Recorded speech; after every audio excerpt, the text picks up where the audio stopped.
Welcome back to Englebrook Independent News. This is the Rundown, and I'm your host, Ryan. Tonight, it's a kind of a quick rundown.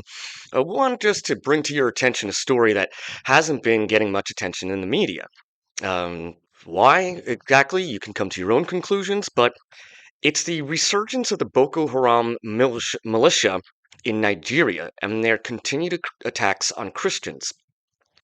Recently, they've started to step up their attacks, and so have their allies, their other Islamist militant allies within that region, and they've been particularly targeting Christians.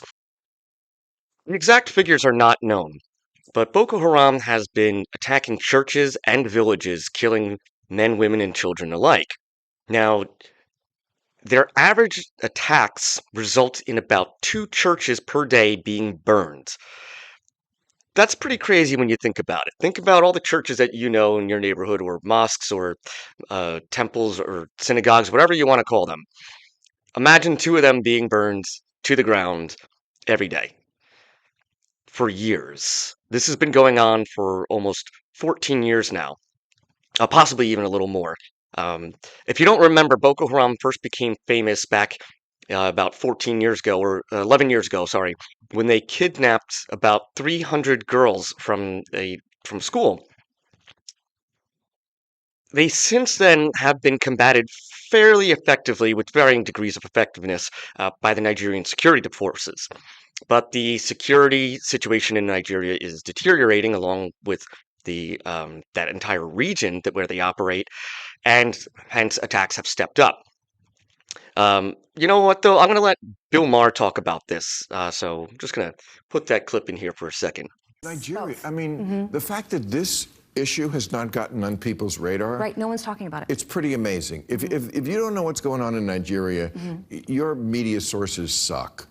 You are in a bubble. And again, I'm not a Christian, but they are systematically killing the Christians in Nigeria. They've killed over 100,000 since 2009. They've burned 18,000 churches. This is so much more. These are their Islamists, Boko Haram. This is so much more of a genocide attempt than what is going on in Gaza. They are literally attempting to wipe out the Christian population of an entire country. Where are the kids protesting this? Yeah. Thank you. Thank you. Because no one will talk about it, so thank you. Absolutely. So the question then becomes, why is this not being talked about? Is it because Africans don't matter? Is it because Boko Haram is old news and we just don't care about it anymore? And specifically, on the topic of genocide, that word's been used a lot lately. And I have to agree with Bill on this one, that it does seem that if there is a clear-cut case for genocide right now, this is it. And that's not to say that there aren't others happening. I want to make that very clear. But are we picking which genocides to care about? Is that what's happening? That seems very strange to me. Seems like if you're against genocide in one case, you should be against it in all of them. So I don't. I disagree with him on one point. I don't think that if you haven't heard of this, it's just because you are in a bubble. I think if you haven't heard of this, it's because people just don't want to talk about it. And that's the question you should be asking yourself. Why don't people want to talk about this? Why hasn't this been part of our conversation? Um, and I don't think there's a good answer for that, to be honest.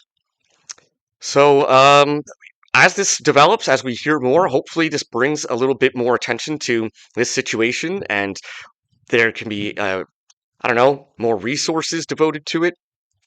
Hopefully, by neighboring countries that were previously engaged in these anti-militant uh, conglomerate forces, perhaps even by a European nation, or the United States itself, or some other world power that wants to lend a hand.